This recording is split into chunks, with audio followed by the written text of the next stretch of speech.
Every sting operation was a performance, and each arrest was like a standing ovation. I love the dynamic between your characters, especially kind of the back and forth. Were you guys able to lean into the improvisation and some of that back and forth at all? For sure. Rick tends to have a lot of rehearsal time, and that's when we really get to do it. The scene where we don't hang up the phone and Gary hears us talking, we went on forever with the back and forth. And when we finally got to a point where we were just tired of talking, that's when Rick was, I think he was like noting which lines he liked the best, and that they were gonna go work into the script when we got back to set. Yeah.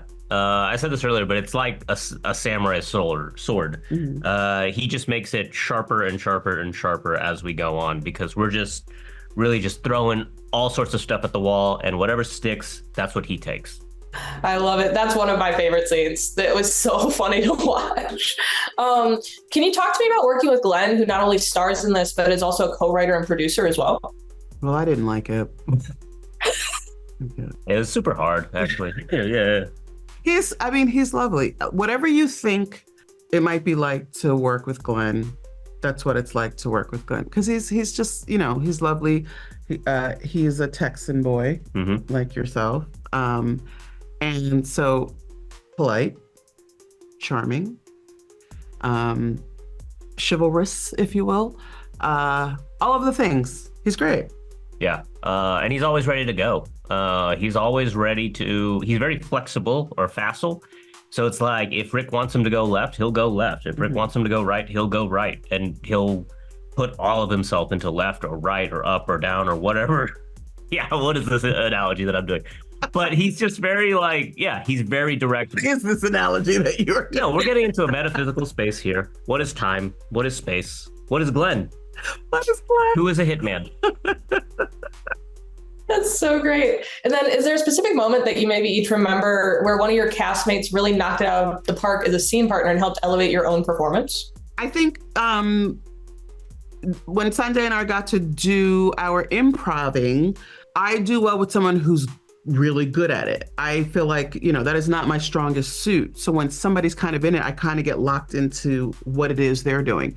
So Sanjay is great at that. And so I kind of just followed along. I was like, you lead, I'm following, I'm going to come back with a response. I'm doing my best to kill it.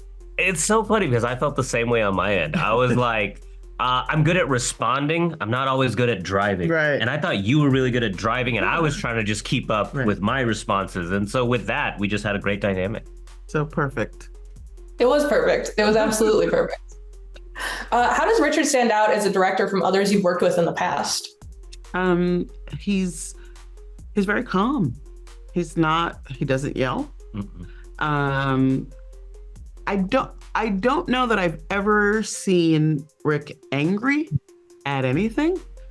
A light could have fallen and he'd be like, oh, well, that just happened. And he would have just leaned on a wall until it was fixed. Yeah. He's unbothered, if you will. And with that, I don't know, maybe it's because it's my first movie, but I wanted to do a good job for him. Mm-hmm. I wanted to really give him what he needed to make this movie really great. So I think he's just really good at inspiring that. And that's why he has an Oscar, Definitely. And then I so wish we could have seen more of your characters' perspectives as Gary was going through this evolution, because every time we got that insight was so much fun for me. Were there any scenes that maybe didn't make it into the movie that was more of you guys just reacting to the craziness of this guy becoming so cool? No, I don't know that there were any scenes that didn't make it in, but like I said, we put out thousands of lines back and forth. I say thousands, it wasn't thousands, hundreds. Back and forth. So it was just getting things cut down. I'm sure there's stuff that we're like, oh, I wish that could have gotten in. But it's like, we would have to add these other 5 lines they don't have that kind of time in this movie. Yeah, because by the time we were finished with the rehearsal and we had that shooting script, I think pretty much everything that was in that script and everything that we did on set was in the movie. Yeah. which is great because you're always worried about being cut out.